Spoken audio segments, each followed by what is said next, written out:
El negocio iba subiendo, pero había algo que a mí me faltaba en la vida: el conocimiento de la verdad, el conocimiento de Cristo, el sentir el amor y la misericordia de Dios. Yo era ateo, yo nunca creí en ninguna imagen, en ningún Cristo, en ningún Dios, porque yo decía que yo era mi único Dios. Pero déjeme decirle que en la palabra de Dios dice que nadie va al Padre si no es por mí. Jesús lo dijo, y Jesús es el camino, la verdad y la vida. Él es el que dio su vida por la salvación y el perdón de los pecados. Oh, gloria a Dios. Posteriormente, después de que se enfrió un poco el problema de la quina, regresamos a México y empezamos nuevamente a trabajar. En México se habían quedado los Arellano Félix como judiciales federales de narcóticos y Daniel Arismendi y sus hermanos como judiciales del Estado. Cuando llegamos a México nuevamente, empezamos a buscar nuevos horizontes en el dinero, en la mafia y en el control del estupefaciente.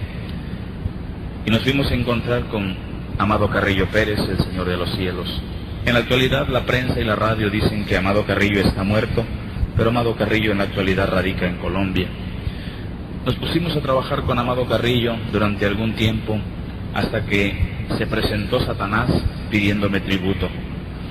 Yo me burlaba porque decía que con darle dinero a Satanás, con eso pagaba mi deuda, pero no sabía yo que el dueño del dinero en este mundo es el diablo.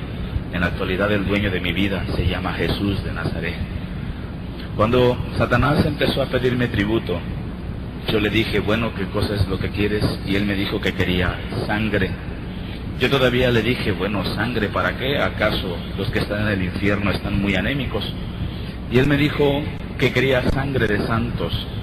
Yo no comprendía la palabra santo hasta ahora que estoy en los caminos del Señor. Él me entregó una lista con algunos nombres que tenía yo que ir a perseguir y a buscar para entregárselos a Satanás.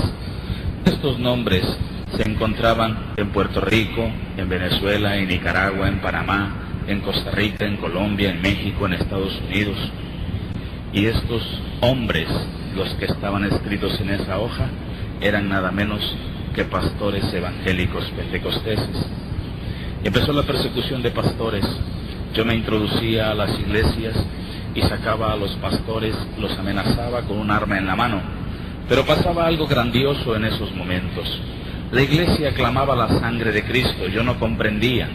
Esa sangre que Cristo derramó en la cruz del Calvario, desde que Él la derramó, ha tenido un poder tremendo contra el diablo, porque el diablo está vencido. Ese Cristo se manifestaba en cada momento cuando yo intentaba asesinar a esos pastores. Cosa curiosa, pero ahora comprendo el poder de Dios, porque cuando yo ponía el arma en la cabeza de los pastores, no sonaba ni un cartucho. Y yo decía, ¿qué es lo que pasaba? ¿Por qué pasaba esto? Pues déjeme decirle que la mano de Jehová estaba presta para salvar a sus siervos.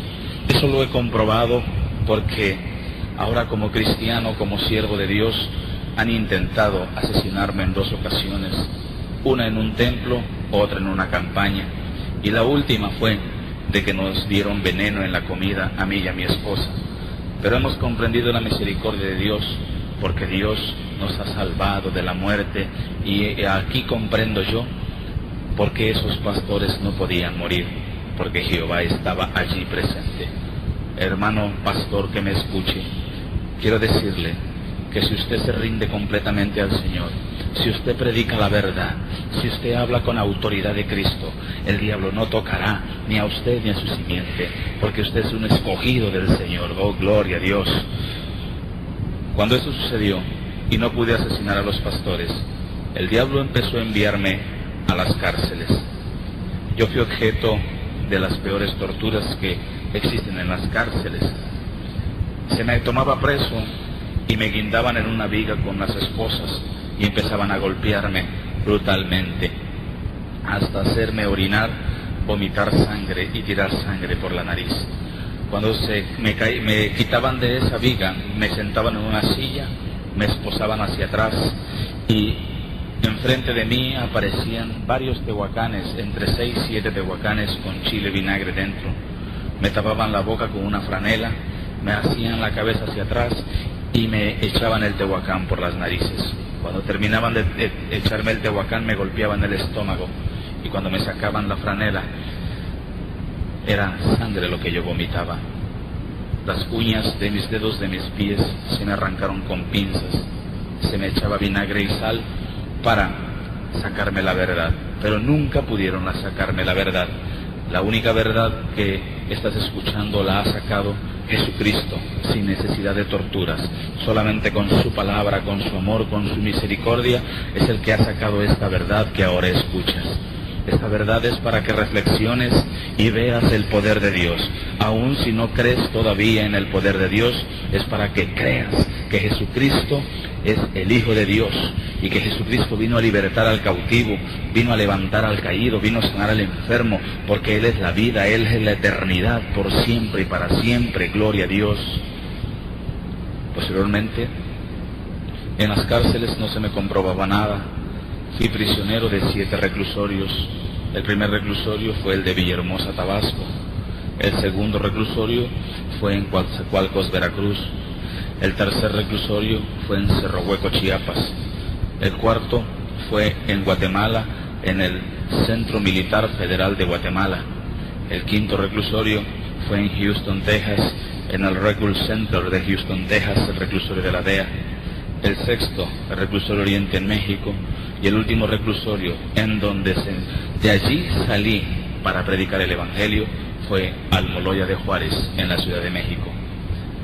Como el diablo vio que no pudo vencerme en ese aspecto, yo seguí trabajando y hice un reto a Satanás, que yo decía, yo me creía que tener más poder que el diablo, pero en este mundo y en la eternidad hay alguien que tiene mucho más poder que Satanás, y se llama Jesús.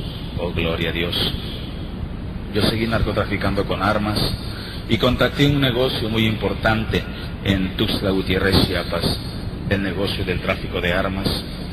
Allá en Tuxtla Gutiérrez me fui a contactar con el dirigente del Ejército Zapatista, el mejor conocido como el subcomandante Marcos.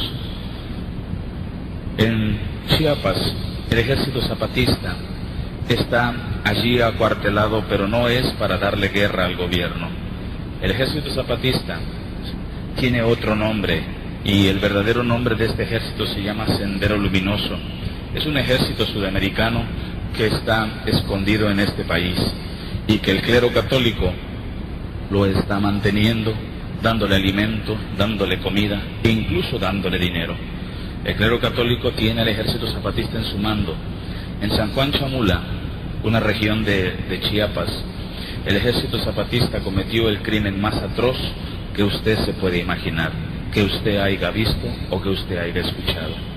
Una iglesia cristiana pentecostés de 100 miembros fue arrasada por el Ejército Zapatista.